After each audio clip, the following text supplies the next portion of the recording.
Tonight, I want to take you back to the 1940s, a time of glowing theater marquees, wartime newspapers, radio broadcasts, carefully saved money, and families dressing up just to go see a movie. This entire drawing started as a simple idea. I wanted to create a classic Hollywood theater scene inspired by the golden age of cinema. But the more I worked on it, the bigger the story became. It stopped becoming just a drawing of a theater. Instead, it became a snapshot of ordinary American life during World War II.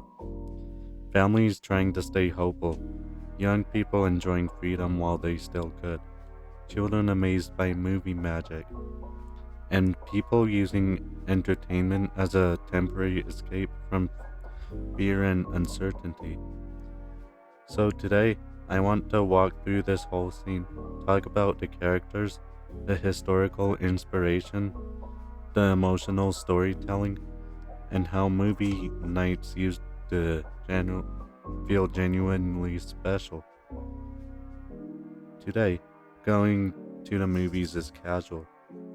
People show up in sweatpants, half the audience is glued to their phones, and streaming services like Netflix and Hulu mean movies are everywhere. But in the 1940s, movie theaters were events, especially during wartime. For many families, going to the theater only happened once or twice a year. Parents had to save money for tickets. Children looked forward to it for days.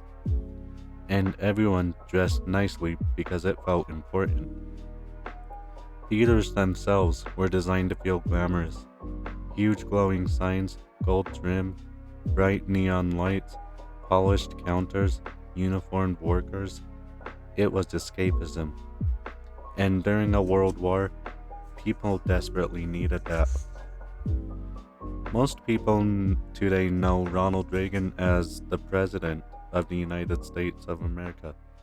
But before he entered politics, he was a Hollywood actor.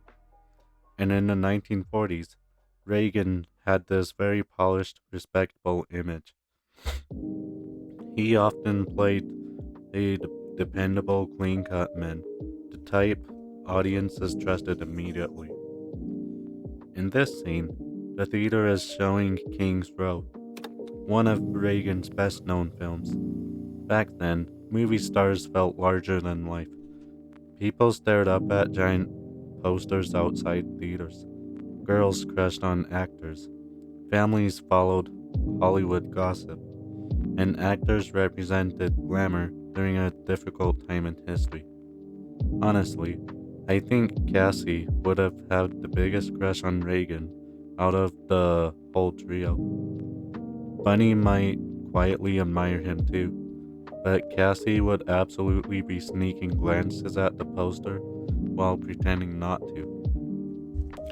One of my favorite parts about this whole project was the designing the girl trio, Cassy, Jaime, and Bunny. Each girl represents a different personality and style while still fitting in the 1940s aesthetic. Cassy's design is soft, modest, practical, and elegant. Powder blue tones, gentle fabrics, classic feminine styling. She honestly looks like someone who would wear this exact dress to church on Sunday morning. And then there's Jaime. Jaime normally hates dresses. She's energetic, chaotic, loud, playful, and dramatic. At first, I made her outfit way too bright for the 1940s aesthetic, but after toning the colors down into dusty reds and muted warm tones, the design suddenly clicked. It still feels like Jaime, just filtered through the perfect style of the era. And then there's Bunny. Bunny might honestly be the sweetest design of the entire scene. Something about Bunny is she never wears makeup, not even chapstick. She's naturally beautiful in a very innocent, effortless way. That simplicity actually fits the 1940s incredibly well. Her dress has the soft romantic charm without feeling flashy. Another major part of this scene is Melina's family. Arthur, his wife Melina, and little Ashley. This family became the emotional warmth of the theater. Arthur is practical and careful with money. He doesn't really believe on spending money on luxuries. He more buys stuff he actually needs, like food and clothes. To him, movies are not essential. But Melina begged him to take Ashley, and Ashley is absolutely thrilled to be there. She's standing on her toes trying to peek over the counter, completely enchanted by the theater lights and posters. That excitement for a kid feels very authentic for the era. Back then, kids didn't constantly have entertainment available, so moments like this became lifelong memories. Arthur's body language was also important to me. He has his hand on Melina's shoulder while holding up two fingers for adult tickets. It's subtle, but it helps make them feel like a real married couple. But the true emotional center of the entire piece is George's family. Because while everyone else is enjoying movie night, George is carrying emotional weight that most people around him can't fully understand. America was currently at war with Japan, and George wasn't allowed to serve. Not because he didn't want to, but because of severe heart palpitations. Military doctors during World War II took heart conditions extremely seriously. Combat stress could easily become deadly for someone with cardiac instability, so George stayed home. Meanwhile, 7 of his closest friends enlisted, and by the end of the war, only 2 of them came home alive. That kind of survivor's guilt changes a person forever. Even if George logically understands why he couldn't fight, emotionally, he probably still wonders, why am I here when they aren't? And that's what makes this movie night important. For a few hours, the glowing lights, the music, the movie posters, the laughter, and the smell of popcorn, all of it helps him distract him from reality. Entertainment becomes emotional relief, and honestly, that's something people still relate to today. One of the smaller details I really love is Elliot, the newsboy. He's standing outside carrying newspapers filled with Pacific War updates. That contrast matters. Inside the theater, music, movies, romance, comedy, hope.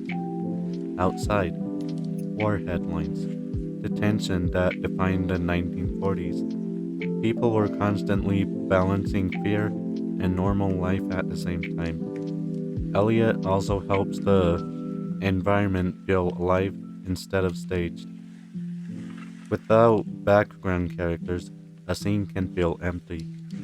But adding workers, families, children, and side characters makes a whole world feel believable.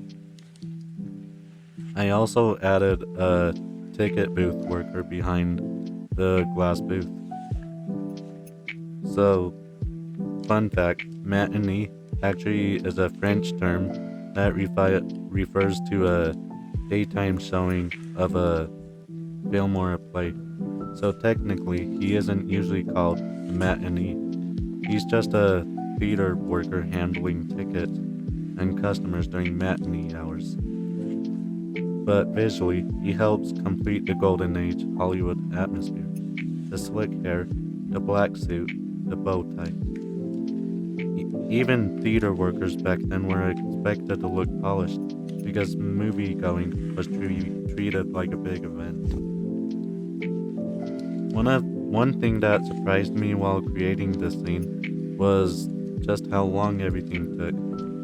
Most of the families took about 2 hours to draw. Thankfully, I know how to time-lapse my artwork. So hours of drawing turns into short satisfying sequences in a final video. And honestly, it's quite exciting watching an empty scene slowly fill with people, which is really rewarding. Little by little, it stopped being a drawing and feeling like a memory. I think the reason this project became so meaningful to me is because it focuses on ordinary people, not superheroes, not fantasy warriors, just families, teenagers, workers, children, people trying to stay hopeful during a difficult moment in history. And honestly, this this feels timeless. Even now, people still gather around the entertainment to escape stress for a little while. That human need never really changes. So that's my journey into the 1940s movie culture. From Ronald Reagan's Hollywood years to wartime America to glowing neon theaters, the shy girls in powder blue dresses, the fathers carefully counting ticket money, to children amazed by movie posters. This project slowly became something much bigger than I originally planned. And honestly, I think that's what makes art special. Sometimes you start by drawing a movie theater and end up telling a story about people trying to hold on to joy during uncertain times.